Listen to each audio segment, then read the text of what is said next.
Hi boys and girls, Miss Cunha here, reading your next book for March Book Madness. Now we're going to read Those Shoes. Remember that this book is going up against Enemy Pie, so when you're done listening to both, remember to vote on your favorite one on Google Classroom. So, Those Shoes. Those Shoes is by Maribeth Boltz, and it is illustrated by Noah Jones. Those shoes. I have dreams about those shoes. Black high tops, 2 white stripes. Grandma, I want those shoes. There's no room for want around here, just need, Grandma says. And what you need are new boots for winter. Brandon T comes to school in those shoes. He says he's the fastest runner now, not me. I was always the fastest before those shoes came along. Nate comes to school in those shoes. Antonio and I count how many times Nate goes to the bathroom. 7 times in one day, just to walk up and down the hall real slow. Next, Alan, Jacoby, and Terrence each get a pair. Then one day in the middle of kickball, one of my shoes comes apart. Looks like you could use a new pair, Jeremy, Mr. Alfrey, the guidance counselor, says. He brings out a box of shoes and other stuff he has for kids who need things. He helps me find the only shoes that are my size. Velcro. Like the ones my little cousin Marshall wears. They have an animal on them from a cartoon I don't think any kid has ever watched.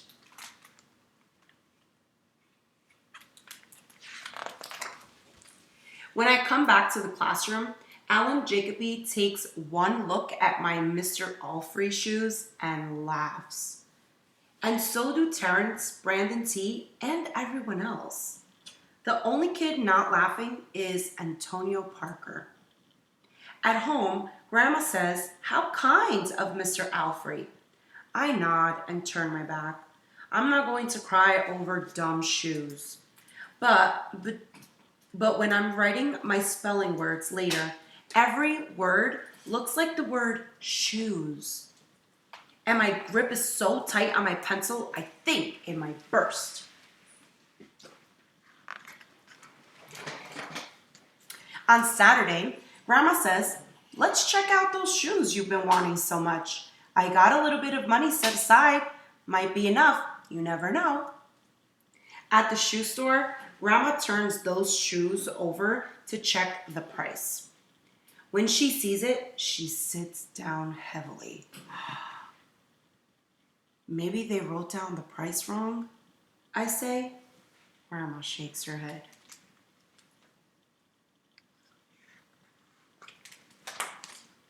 Then I remember the thrift shops. What if a rich kid who outgrew his, or maybe he got 2 pairs for Christmas and he had to give one of them away? We rode the bus to the first thrift shop. Black cowboy boots, pink slippers, sandals, high heels, every kind of shoe except the ones that I want. We rode the bus to the second thrift shop. Not a pair of those shoes in sight. Around the corner is a third thrift shop. I see something in the window.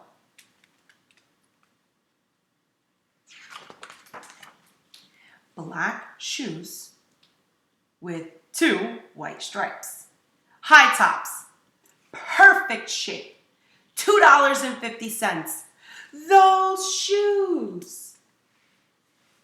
My heart is pounding hard as I took off my shoes and hitch up my baggy socks. "How exciting," Grandma says. "What size are they?" I shove my foot into the first shoe, curling up my toes to get my heel in. "I don't know, but they fit." Do they really fit? Grandma kneels on the floor and feels for my toes at the end of the shoe. "Oh, Jeremy," she says, "I can't spend good money on shoes that don't fit." I pull the other shoe on and try to walk around. "They're okay," I said, holding my breath and praying that my toes will fall right off there and then. But my toes don't fall off. I buy them anyway with my own money, and I squeeze them in and limp to the bus stop. At home, a few days later, Grandma puts a new pair of snow boots in my closet and doesn't say a word about my two big feet shuffling around in my two small shoes. "Sometimes shoes stretch," I say. Grandma gives me a hug. Look at his poor feet. Band-aids everywhere. I check every day, but those shoes don't stretch. I have to wear my Mr. Alfrey's to school instead. One day during math, I glanced at Antonio's shoes. Remember, Antonio's the kid that did not laugh at him, right? One of them is taped up, and his feet look smaller than mine. After school, I head to the park to think. Antonio is there, the only kid who didn't laugh at my Mr. Alfrey's shoes.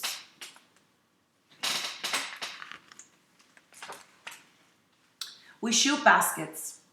A loose piece of tape on Antonio's shoes smack the concrete every time he jumps.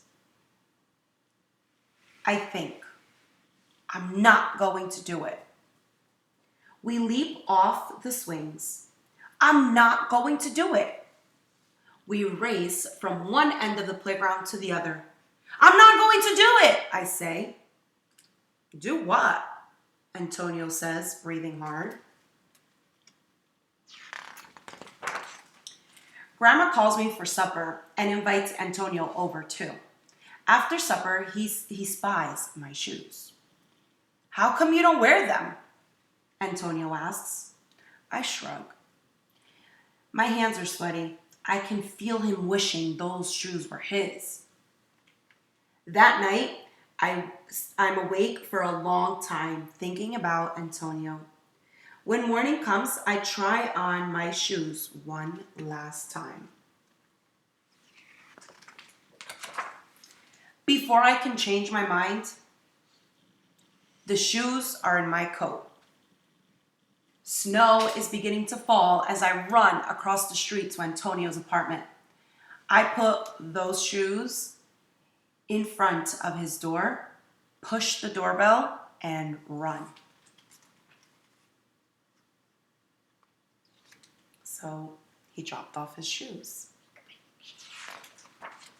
At school, Antonio is smiling big in his brand new shoes. I feel happy when I look at his face and mad when I look at my Mr. Alfrey shoes. But later, when it's time for recess, something happens. Everywhere there is snow. "Leave your shoes in the hall and change into your boots," the teacher announced. Leave your shoes in the hall. It's then that I remember what I have in my backpack. New boots. New black boots that no kid has ever worn before. Remember the ones his grandma got him. Standing in line to go to recess, Antonio leans forward and says, "Thanks." I smile and give him a nudge. Let's race. So the end. What did you think about this? Think about what the theme is, right? Think about what Jeremy learns from this story.